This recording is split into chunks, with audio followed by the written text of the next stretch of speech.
नमस्कार, हरियाणा न्यूज देख रहे हैं आप। मैं हूं आपके साथ केशव कुमार। शुरुआत करेंगे अपने खास कार्यक्रम की, लेकिन बड़ी खबर इसी से जुड़ी। सबसे पहले तो बादली से एमएलए को जान से मारने की धमकी मिलने का मामला सामने आया है। एमएलए हैं कुलदीप वत्स, उनके घर में घुसकर मारने की धमकी दी गई है। बदमाशों की धमकी पर विधायक कुलदीप वत्स ने कहा है कि जनता की सेवा करता रहूंगा, किसी से नहीं डरूंगा। शुक्रवार को विधायक को मारने की धमकी दी गई थी। बदमाशों की धमकी थी कि मूसे वालों को नहीं छोड़ा तो तुम क्या हो। हरियाणा के और भी कई विधायक हैं जिन्हें धमकी मिल चुकी है। कांग्रेस विधायक सुरेंद्र पवार, रेणु बाला, इन्हें भी धमकी मिल चुकी है। खबर संजय सिंह, सुभाष गांगुली, मामन खान, इन्हें भी धमकी मिल चुकी है। और अब इस फेहरिस्त में एक नाम कुलदीप वत्स का भी जुड़ चुका है।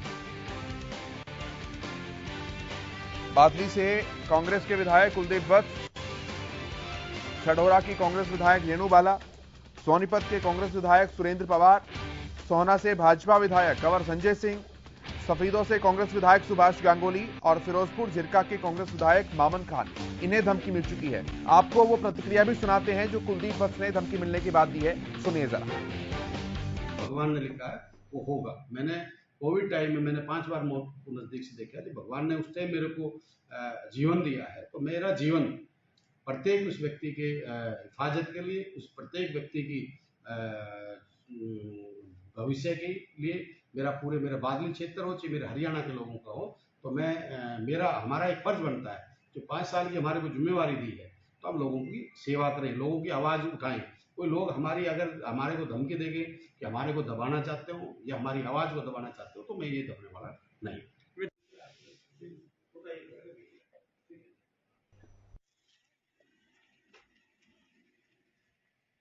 बात करते रहो, सिंपल जैसे वो मीटिंग लेते हैं ऐसे ही आप बैठ जाओ, आप उधर आ जाओ, बैठ जाओ, सिंपल बात। तो आपको बताएं, बादली से कुलदीप वत्स, उन्हें जान से मारने की धमकी मिली है और आधा दर्जन विधायकों को ये धमकियां मिल चुकी हैं।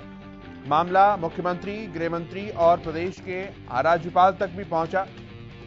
सभी ने आश्वासन दिया कार्रवाई करने का, जो भी अपराधी होंगे उन्हें ढूंढ निकालने का और विधायकों को अधिक सुरक्षा मुहैया कराने का। लेकिन यह धमकी देने का मसला मामला है कि अब भी लगातार जारी है।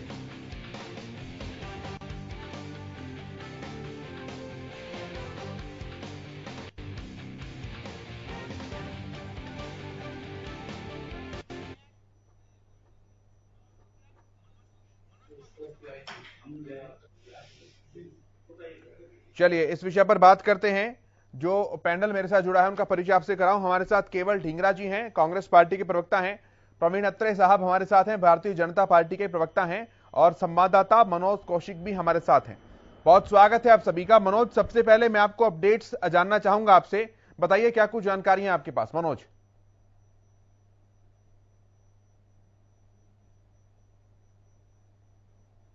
मनोज आवाज पहुंच पा रही है आप तक? जी बिल्कुल पहुंच पा रही है आपकी आवाज। बताइए जरा, क्या कुछ जानकारियां, क्या कुछ लीड्स हैं आपके पास? मौजूदा स्थिति क्या है इस पूरे मामले में? जी बिल्कुल, मौजूदा स्थिति की अगर बात करें तो बादली के विधायक कुलदीप वत्स को धमकी देने का जो मामला आया है, उसके अनुसार अब बादली के विधायक कुलदीप वत्स की सुरक्षा बढ़ाई गई है। हालांकि जो पहले भी सुरक्षा गार्ड मौजूद थे, लेकिन अब जो उनके साथ 2 अतिरिक्त जो पुलिसकर्मी वो बढ़ाए गए, उनकी घर की सुरक्षा बढ़ाई गई। जो निवास स्थान का पटौदी गाँव में है, पटौदी गाँव में उनकी सुरक्षा बढ़ाई, पटौदी शहर में उनकी सुरक्षा बढ़ाई गई है। उनकी जो मेन प्रमुख जो रास्ते हैं वहां पर पुलिस और पीसीआर तैनात की गई है। लेकिन इसके साथ ही मैं आपको बता दूं कि जो पुलिस की जो कार्य प्रणाली से विधायक कुलदीप वत्स भी फिलहाल पूरी तरह से संतुष्ट जरूर है, लेकिन बदमाशों का अभी तक न पकड़ा जाना और न ही उनकी पहचान होना अभी एक जो चिंता का विषय बना है। इसको लेकर खुद कुलदीप वत्स का कहना है कि जल्द से जल्द जो आरोपी है, जो बदमाश जो उनके घर पहुंचकर जिन्होंने धमकी दी है, उनको गिरफ्तार किया जाए। इसके साथ ही विधायक कुलदीप वत्स ने यह भी बताया कि फिलहाल तो उनके पास हरियाणा के गृह मंत्री अनिल विज का फोन भी आया है, उन्होंने भी उनकी सुरक्षा पूरा आश्वासन दिया है। अच्छा, ये धमकी किस तरह से दी गई है? घर जाकर दी गई है क्या? जी बिल्कुल, यहाँ मैं आपको बता दूं, जो कुलदीप वत्स को जो धमकी दी गई उनके पटौदी निवास पर जाकर दी गई है। 4 या 5 जो युवक है वो उनके निवास पर पहुंचे, दरवाजा खुलवाया और वहां पर जो उनका निजी सुरक्षा गार्ड, निजी जो वहाँ उनके मकान पर काम करता, उनसे आकर उन्होंने विधायक कुलदीप वत्स के बारे में जानकारी ली कि कुलदीप वत्स कहाँ है। जब उन्होंने कुलदीप वत्स को घर पर न होने की बात कही तो चारों और पांचों बदमाशों ने मिलकर उसकी अच्छी पिटाई की है। पिटाई करने के बाद तो एक हथियार भी उनकी कमर पर लगाया गया और साथ ही कहा है कि अपने कुलदीप वत्स विधायक को बता देना कि जब मूसेवाला की हत्या की जा सकती है तो कुलदीप वत्स क्या चीज है। और इसके साथ उन्होंने यह भी कहा है कि वह बदमाशों और के खिलाफ जो है अपनी जुबान को बंद रखे, अपनी आवाज को न उठाए। मैं यहाँ आपको बता दूं कि इससे पहले तो कुलदीप वत्स ने हरियाणा विधानसभा में बदमाशों को लेकर, हरियाणा की सुरक्षा व्यवस्था को लेकर, समय की बिक्री को लेकर काफी मुद्दे उठाए हैं। इसी के साथ विधायक का मानना भी है कि कहीं न कहीं यह तार वहां से भी जुड़े हुए हो मनोज, अब घर पे जाकर इस तरह से धमकी दी गई है तो जाहिर सी बात है सीसीटीवी भी लगे होंगे, उनकी फुटेज में उनके चेहरे भी आए होंगे। पुलिस का क्या कुछ कहना है इस मसले पर? जी, सीसीटीवी हालांकि उनके मकान पर लगे हुए थे, लेकिन पिछले कुछ दिनों से जो निर्माण कार्य है, जो मेंटेनेंस कार्य है, वो मकान पर चल रहा था। सीसी कैमरे जो उनकी जो फुटेज कैमरे में नहीं आ पाए। हालांकि जो पड़ोस में जो मकान पे जो सीसी कैमरे है उनकी फुटेज पुलिस खंगाल रही है। ठीक है, मैं आता हूं मनोज, आप बने रहिए हमारे साथ। केवल जी, मैं आपकी प्रतिक्रिया लेता हूं सबसे पहले इस पूरे मसले के ऊपर। घर जाकर विधायक को धमकी देने का मामला है, आपके विधायक तो सभी के हैं लेकिन पार्टी आपकी है। देखिए, बात यह है, एक विधायक को नहीं, ये बहुत सारे विधायकों को धमकी देने का मामला है। इसके अंदर बीजेपी के विधायक भी है और ये धमकी घर पे जाके दी गई है। ये दुबई से कॉल नहीं आया है, घर पे जाके धमकी दी है। देखिए, वो दुबई कॉल जो है, ये कॉल कहां से आ रही है, कहां से जा रही हैं, ये हम दुबई कहना सिर्फ एक वक्तव्य है। जब तक हम साइबर क्राइम को दुरुस्त चुस्त नहीं करते, ये एकदम से ये निकाले कि ये कहां से कॉल आई है, कौन लोग इसके अंदर है, कौन षड्यंत्रकारी हैं। ये षड्यंत्र जो कर रहे हैं लोग, जिस तरह से धमकियां घरों में आके दे रहे हैं, ये बहुत ही संगीन विषय है। और ऐसा ही संगीन विषय पंजाब में भी हुआ। उनकी सुरक्षा हटाई और उसके साथ बाद ही मूसेवाला जी की घटना घटी। बात यह है, हमारा प्रशासन, हमारी जो इस समय जो हालात, ये बहुत दयनीय है। इस समय प्रदेश जो है, वो पुलिस तंत्र जो है वो फेलियर तंत्र हो चुका है। क्योंकि आप देखिए, आप लोग कहने में तो बहुत लंबी लंबी बातें टीवी पे आके बोलते हैं, हम ये कर देंगे, हम वो कर देंगे, लेकिन एक्चुअल में जो पुलिस तंत्र है वो फेलियर तंत्र हो रखा है। इसलिए हो रखा है क्योंकि जवाबदेही नहीं है, उसको कोई पूछदारी नहीं है, कोई ऐसा नहीं है। अगर किसी पर्टिकुलर किसी के ऊपर ईडी भेजनी है या कोई और भेजने है या पुलिस भेजनी है या किसी को पकड़ना है तो पुलिस दुरुस्त है, फिर उसके लिए कोई तंत्र नहीं है। जो मर्जी पावर का इस्तेमाल जो है सरकारें कर रही हैं और इस तरीके से काम कर रही हैं। लेकिन अगर हम आम जनता की सुरक्षा की बात करें तो फेलियर तंत्र हो रखा है, चाहे वो पूरा देश हो, चाहे हमारा हरियाणा हो। सभी जगह बुरी हालात है इस समय। और कोई भी सुरक्षा के घेरे में, कोई भी सिस्टम से कोई भी चीज, इवन कि हमारा जो साइबर सुरक्षा सेल है, कितने तंत्र उनके मजबूत है। आज कितने ही दिन हो गए, ये घटनाएं लगातार बढ़ रही हैं, लेकिन कुछ भी चेक बैलेंस नहीं है, कुछ भी देखा नहीं जा रहा। किस तरीके से फेलियर तंत्र हो रखा है। ये जो सिर्फ एमएलए इसका सवाल नहीं है, ये सवाल आम जनता का भी है। आम जनता बहुत बुरी त्रस्त से है। जब तक बिजनेसमैन, जब तक आम आदमी, जब तक सभी आदमी सुरक्षित नहीं होंगे, तब तक हमारा देश चल नहीं सकता आगे। ठीक है, मैं जवाब लेता हूं। प्रवीण अत्रे जी जुड़ चुके हैं हमारे साथ। प्रवीण जी, स्वागत है आपका। धन्यवाद। पहले तो सर, दुबई से कॉल्स की जा रही थी, कहा जा रहा था कि मल्टीपल आईपी एड्रेस होते हैं, 70 देशों के ट्रैक करना मुश्किल हो जाता है, साइबर क्राइम अपनी बात कर रहा है। ठीक है, एक्सेप्टेबल थी वो बात। अब विधायक को घर पे जाके धमकी दी जा रही है सर, कानून व्यवस्था के ऊपर सीधा सवाल भी और बदमाशों के द्वारा चुनौती भी। देखिए, ऐसा है केशव जी, बाकायदा सरकार ने एसआईटी इस विषय के लिए बनाई है। एसआईटी इस विषय पे जांच कर रही है और प्रदेश के गृह मंत्री अनिल विज जी तो डेली बेस पे इस मामले की मॉनिटरिंग कर रहे हैं। इस तरह का एक मामला आपको भी याद होगा, करीबन महीना पहले कुलदीप बिश्नोई जी जो कांग्रेस विधायक है, उनको इस तरह से धमकी मिली थी, लेकिन हरियाणा पुलिस तत्परता से काम करते हुए उस धमकी देने वाले अपराधी को राजस्थान से गिरफ्तार कर लिया। लेकिन जहां तक पुलिस का सवाल है, पुलिस इसके ऊपर काम कर रही है और पुलिस ने पहले भी इस बात को साबित किया है। आपको याद होगा फरीदाबाद में एक कांग्रेस के प्रवक्ता थे, उनकी हत्या हुई थी और जो वो अपराधी थे वो दुबई में थे और पुलिस दुबई से उनको लेके आई थी, वो भी हमने देखा। तो जिस तरह से ये विषय है और एसआईटी बना के जैसे इसकी जांच हो रही है, बहुत जल्दी जो अपराधी है जो इसके पीछे है वो कानून के सामने आ जाएंगे, पुलिस उन तक पहुंच जाएगी। इस बात को हमें मान के चलना चाहिए। ठीक है, नहीं मान के चल रहे हैं इस बात को सर, कोई परेशानी नहीं है इस बात को मानने में। लेकिन ये जो कुलदीप वत्स जी के साथ घटना हुई है, ये थोड़ी सी डिफरेंस है। हमारे स्थानीय संवाददाता है वो बता रहे हैं कि उनके घर पर आए हैं 5 लोग, उनके पर्सनल गार्ड की पिटाई उन्होंने की है और कहा कि जब सिद्धू मूसेवाला नहीं बचा तो तुम क्या चीज हो। अब एक सेंस ऑफ सिक्योरिटी का सवाल यहां पर आ जाता कि जब विधायक के घर पर जाकर धमकी दी जा सकती है तो क्या व्यापारी करे, क्या आम आदमी करेगा?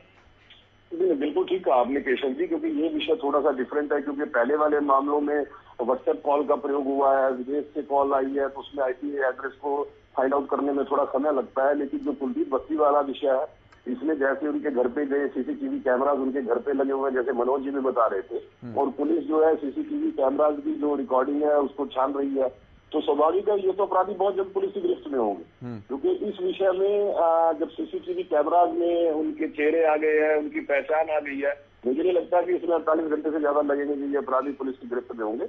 लेकिन जो मामला दूसरे वाला है, जहाँ पे विदेश से कॉल हुई है या व्हाट्सएप कॉलिंग के जरिए हुआ है, वहाँ पे साइबर क्राइम की जो है उसको, क्योंकि टेक्नोलॉजी का उपयोग हुआ है, तो कहीं ना कहीं उसकी साइंटिफिक वे से जांच होती है, तो उसमें एक आधा दिन फालतू लग सकता है। पकड़े सभी जाएंगे, बचेगा कोई भी नहीं। केवल जी कह रहे हैं कि पुलिस विभाग की किसी के प्रति जवाबदेही नहीं है, सीधे लॉ एंड ऑर्डर जो है वो चरमरा गया है। नहीं, देखिए ऐसा है, केवल जी तो चलो कांग्रेस के प्रवक्ता है, उनका बनता है कि वो किसी भी तरह की आलोचना, चाहे वो तथ्यात्मक हो चाहे वो नहीं, उनके विधायक हैं सर, अपनी विधायकों की चिंता उनकी करनी जायज है। 5-5 विधायकों को धमकी अगर दी जाएगी तो चिंता तो करेंगे ही वो।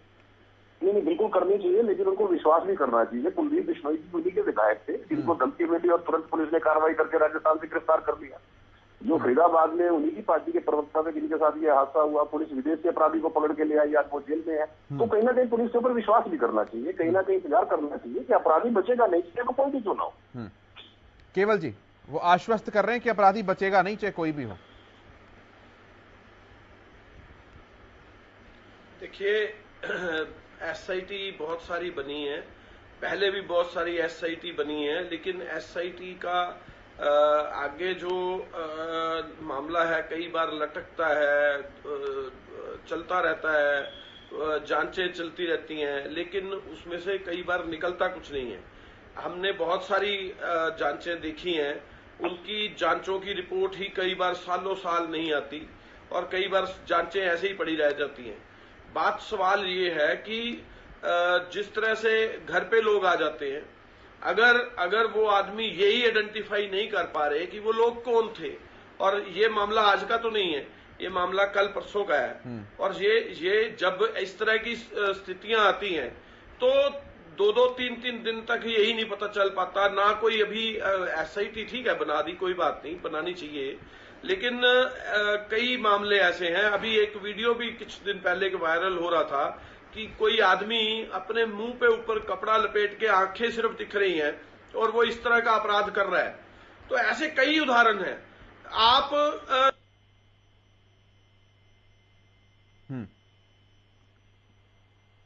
आपकी आवाज नहीं मिल पा रही केवल जी, मैं कनेक्शन एक बार रिवाइज करता हूं, वापस आपके पास आऊंगा, तब तक मैं मनोज के पास आ रहा हूं। मनोज, कुलदीप वत्स ने क्या इस तरह की कोई बात बताई है कि शक किन पर है, किन लोगों पर शक है? क्या पहले से ही इस तरह के अंदेशे जताए जा रहे थे कि धमकी मिल सकती है, कोई निजी दुश्मनी, कोई आपसी इस तरह की बात? जी बिल्कुल, इस मामले में हमने कुलदीप वत्स से बातचीत की है, तो उन्होंने कहा है कि मेरी तरफ से जो निजी दुश्मनी की बात अगर है तो मेरी निजी दुश्मनी किसी के साथ नहीं है, और न ही वह इस मामले में किसी निजी दुश्मनी और निजी रंजिश या चुनावी रंजिश, राजनीतिक रंजिश को लेकर जोड़ रहे हैं। उनका बिल्कुल साफ साफ कहना है कि यह सिर्फ दहशत फैलाने के लिए किया गया एक जो बदमाशों की तरफ से प्रयास है, लेकिन वह इस प्रयास में न तो उन्हें कामयाब होने देंगे और न ही वह डर और उनके भयभीत होने आगे भी इसी प्रकार से काम करेगा और बदमाशों के। 1 मिनट में आऊंगा मनोज जी आपके पास। कुलदीप वत्स साहब हमारे साथ फोन लाइन पर जुड़ गए हैं। कुलदीप जी बहुत स्वागत है आपका हरियाणा न्यूज पर। धन्यवाद आपका। सर, हम जानना चाहेंगे थोड़ा सा, ये धमकी मिली, ये मंगल कामना है पूरे प्रदेश की कि आप सकुशल हैं, बहुत अच्छी बात है, लेकिन धमकी के बारे में आपका क्या कुछ कहना है सर? कौन वो लोग हैं, क्योंकि घर पर आकर इस तरह से धमकी देना, मारपिटाई करना, कानून व्यवस्था के ऊपर सीधे सवाल है कुलदीप जी। देखिए, इस प्रकार प्रदेश में काफी विधायक साथियों को धमकियां मिली। जी जी। ये ऐसे ऐसे विधायकों को तो धमकियां मिली, इसके साथ पता नहीं कितने हजार लोगों में पूरी धमकी मिली। और इनका मकसद है कि हम तो ये लहे कि भी एमएलए भी घोषित नहीं है, तो आमता के जाना चाहता हूँ साफ शब्दों में। ना मेरी किसी से दुश्मनी है, ना मेरा किसी से किसी गैंगस्टर से ताल्लुकात है, ना मैं किसी को मैं पसंद करता हूँ। मेरा एक मिशन चल रहा है जो मैं विधानसभा में भी उठाया था। मेरे बादली और जिला झज्जर में नशे का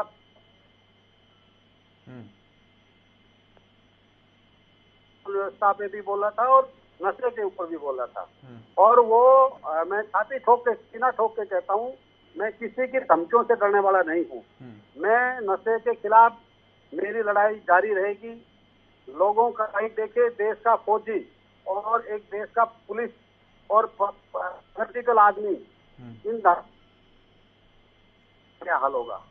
क्योंकि मेरा सीधा हरियाणा की जनता से भी और देश की जनता से भी अपील है, अगर आप लोग इन धमकियों से डरोगे तो ये लोग यहाँ पे ये लोग इतनी दहशतगर्दी कर देंगे, हमारा हाल यूपी और बिहार जैसा हो जाएगा। मैंने माननीय गृह मंत्री जी से, डीजीपी साहब से और मुख्यमंत्री से भी मांग की है कि इसमें कड़क कानून बनने चाहिए।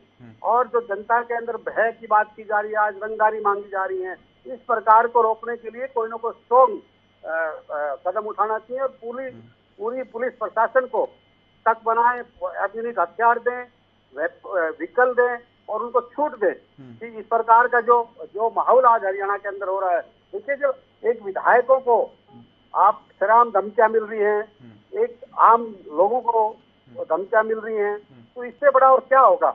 इससे प्रदेश में अगर ये हाल रहा है, इस पर कोई कड़ी कार्रवाई नहीं हुई, यूपी बिहार हमारा एक हरियाणा बन जाएगा, तो इसमें कड़ी कार्रवाई करनी चाहिए।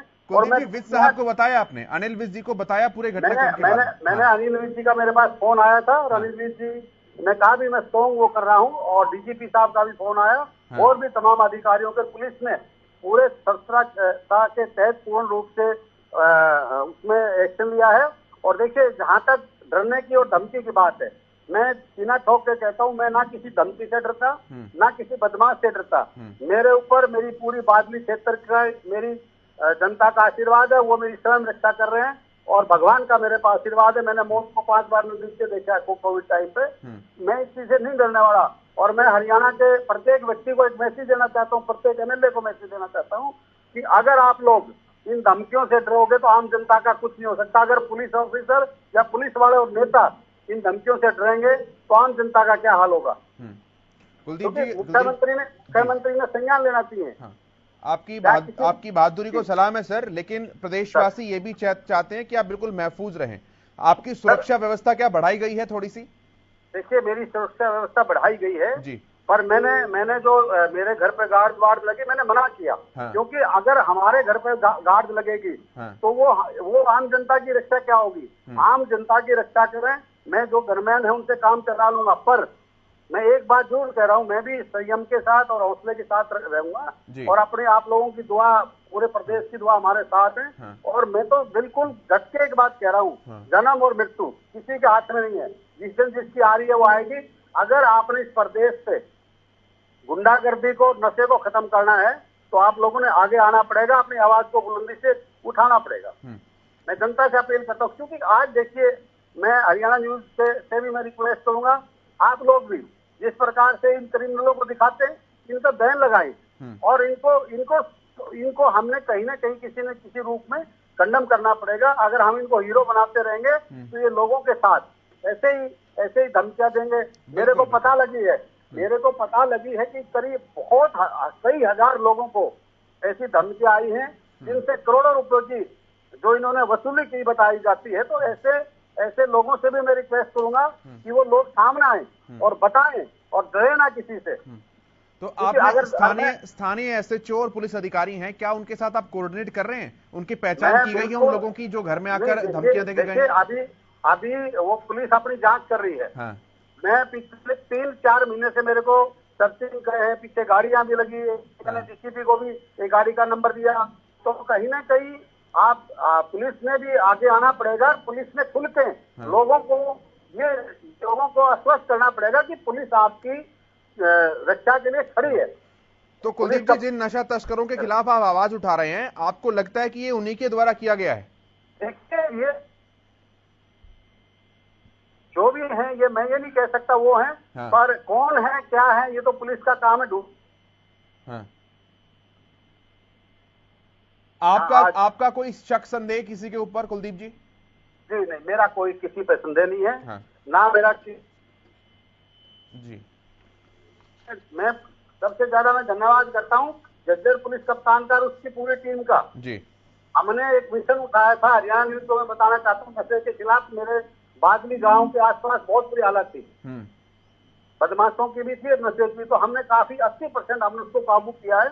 और मैंने लोगों को फ्रंट पे आके इस चीज के लिए मोटिवेट किया है कि आप अगर आपने नस्ल और फसल बचानी है तो आप लोगों ने आना पड़ेगा, क्योंकि युवा हमारे देश के भविष्य है। आज युवा बेरोजगार हुए फिर रहे हैं और ये जिस प्रकार से रोजगार नहीं मिल रहा है तो युवा क्राइम की तरफ जा रहे हैं। तो इनको मोटिवेट करने के लिए बहुत जरूरी है। और गवर्नमेंट ने, मैं माननीय मुख्यमंत्री जी से कहूंगा कि घर में बैठने से बात नहीं बनेगी।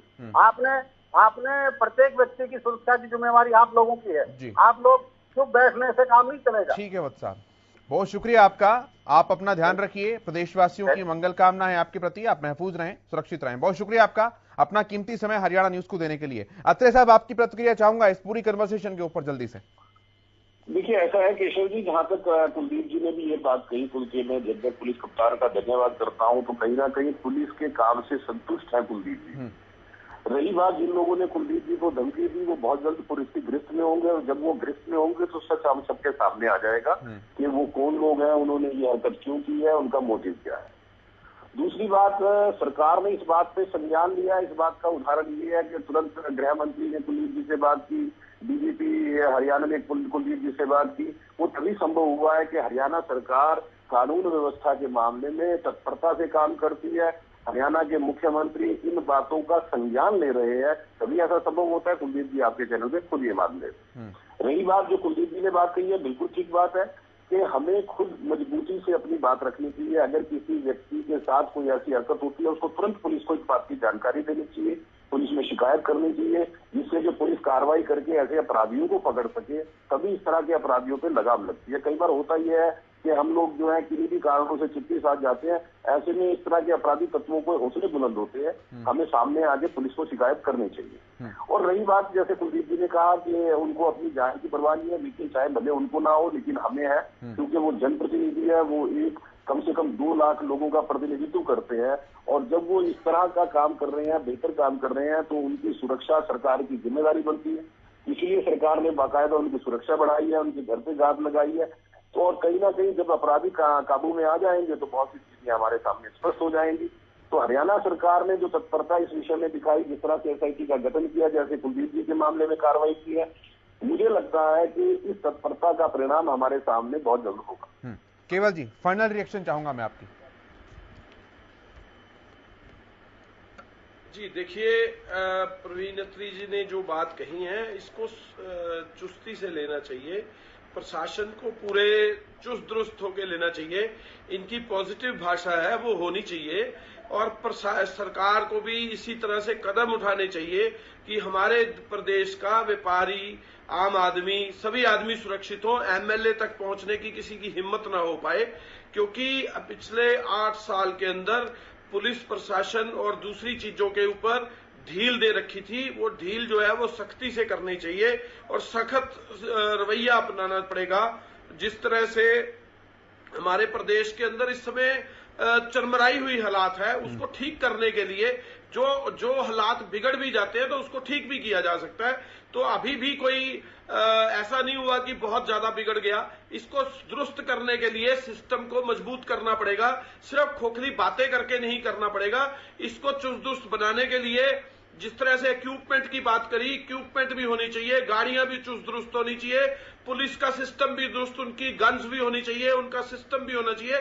सारी चीजों को चुस्त दुरुस्त करने के लिए सरकार को फौरी तौर पे कदम उठाने चाहिए कि पुलिस को भी इस तरह का काम करने के लिए एकदम से जहां कोई स्पॉट हो वहां पे पहुंच सके। ठीक है मनोज, एक फाइनल बहुत जल्दी से वाइंड अप बताइए कि पुलिस क्या कुछ वहां पर व्यवस्था अभी कर रही है अपराधियों को लेकर? जी, अपराधियों पुलिस का जो फिलहाल जो व्यवस्था है वो यह है कि जो कुलदीप वत्स का निवास स्थान, उसकी गली की सुरक्षा बढ़ाएगी। गली के पास जो चौक और चौराहा है वहां पर पीसीआर तैनात कर दी गई है और जो निजी जो सुरक्षा गार्ड है उनकी संख्या पुलिस विधायक कुलदीप वत्स की बढ़ाई गई है। लेकिन मैं फिलहाल आपको यह बता दूं कि ये घटना जो सिर्फ